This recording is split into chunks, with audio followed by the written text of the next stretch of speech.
Welcome to my YouTube channel exam helper. आज हम बात करते हैं knowledge and curriculum exam paper की। उसमें हमारा आज का टॉपिक है हमारा curriculum. What is curriculum? Curriculum क्या होता है? तो क्या है, पहले प्राचीन काल से जो शिक्षा थी हमारी डायपोलर या द्विध्रुवीय प्रक्रिया के रूप में प्रसिद्ध थी, लेकिन वर्तमान में क्या हुआ, ये त्रिध्रुवीय प्रक्रिया कहलाती है। जो हमारी पहली शिक्षा थी वो क्या थी, डायपोलर। अब क्या हो गई हमारी ट्राइपोलर। यहाँ पर प्रत्येक तत्व एक दूसरे की आवश्यकता होती। पहले क्या था, बालक और शिक्षक दो डायपोलर प्रक्रिया थी। अब उसके साथ साथ पाठ्यक्रम को भी ऐड कर दिया गया। तो बालक, शिक्षक और पाठ्यक्रम तीनों मिलकर के ट्राइपोलर प्रक्रिया बनाते हैं और इन तीनों में एक दूसरे की आवश्यकता होती है हमारी शिक्षणागम प्रक्रिया में। अब बात करते हैं पाठचर्या का अर्थ एवं परिभाषाएं क्या क्या हो सकती हैं। तो क्या है, आगल भाषा में पाठचर्या या फिर हमारा जो करिकुलम है उसको कहा जाता है। जो पाठचर्या को क्या कहा जाता है, करिकुलम। कौन सी लैंग्वेज में, आगल भाषा में। लेकिन जो करिकुलम है वो लैटिन भाषा से लिया गया है। अगर पाठचर्या को हम क्या कहेंगे, करिकुलम, तो कहेंगे हम आगल भाषा में। लेकिन करिकुलम शब्द कहाँ से लिया, लैटिन भाषा से लिया गया है, जिसका अर्थ है हमारा दौड़ का मैदान। अब यहाँ पर बात करते हैं दो शब्द की। पहला हमारा दौड़ मतलब छात्रों की क्रियाएं, दूसरा हमारा क्या है, मैदान, पाठ्यक्रम या शिक्षण सामग्री। अब बात आती है कि वर्तमान समय में क्या है, पाठ्यक्रम हमारा व्यापक हो गया, जिसमें केवल शिक्षण सामग्री ना होकर शिक्षक सहायक सामग्री को भी स्थान दिया गया है, जिससे बालक के संपूर्ण व्यक्तित्व का विकास हो सके।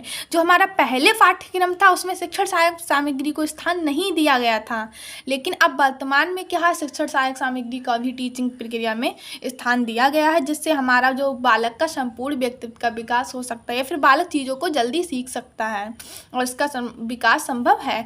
अब डेफिनेशन की बात करते हैं। तो पहली डेफिनेशन हमारी क्या है, फ्रोवेल के अनुसार इन्होंने क्या कहा था, पाठचर्या को मानव जाति के संपूर्ण ज्ञान तथा अनुभव का सार समझना चाहिए। जो हमारी पाठक्रिया है उसको मानव जाति के संपूर्ण ज्ञान तथा अनुभव का सार समझना चाहिए। इसमें दो चीज़ें याद रखो, संपूर्ण ज्ञान तथा अनुभव।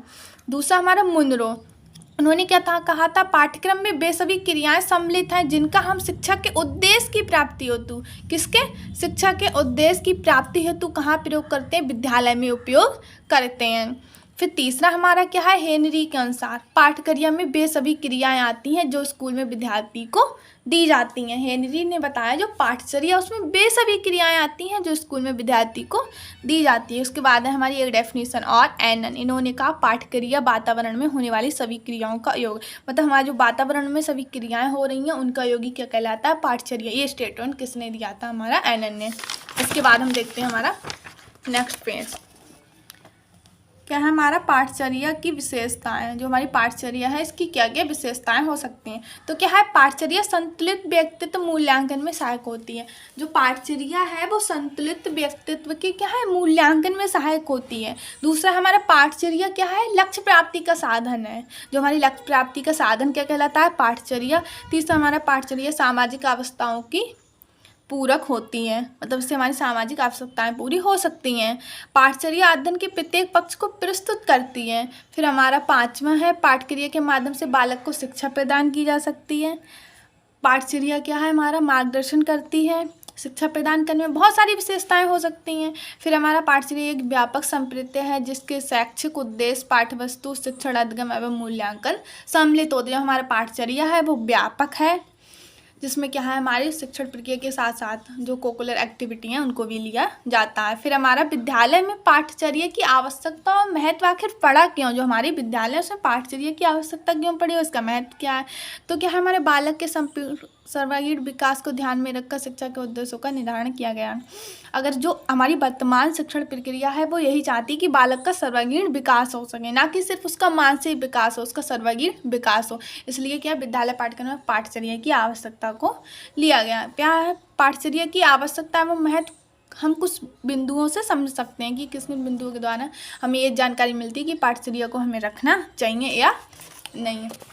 तो हमारा पहला क्या है, शैक्षिक उद्देश्यों की प्राप्ति।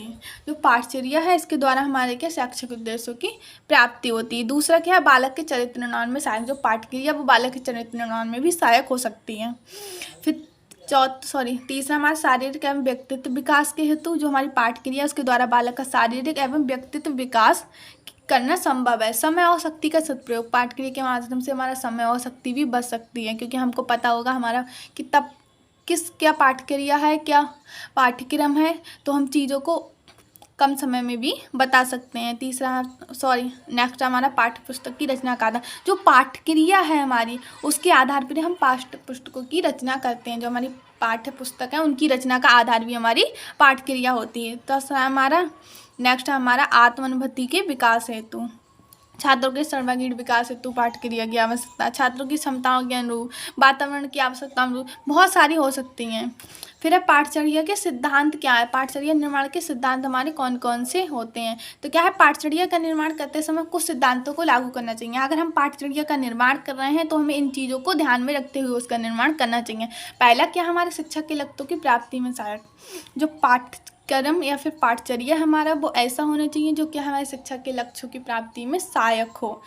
दूसरा क्या है हमारा, बाल केंद्रितता का सिद्धांत, मतलब बाल केंद्रित हो। नेक्स्ट हमारा छात्रों में व्यक्तिगत भिन्नता का। पाठ्यक्रम या पाठचर्या को निर्माण करते समय ये भी ध्यान रखना चाहिए कि व्यक्तिगत भिन्नताओं का भी ध्यान रखना चाहिए। फिर हमारा सृजनात्मकता का सिद्धांत, मतलब पाठचर्या का निर्माण करते समय ये ध्यान रखना चाहिए कि पाठ्यक्रम ऐसा बनाना चाहिए जो क्या है, सृजनात्मकता को उत्पन्न करें। भविष्य की उपयोगिता का सिद्धांत, पाठ्यक्रम ऐसा हो जो हमारे भविष्य में उपयोगी हो।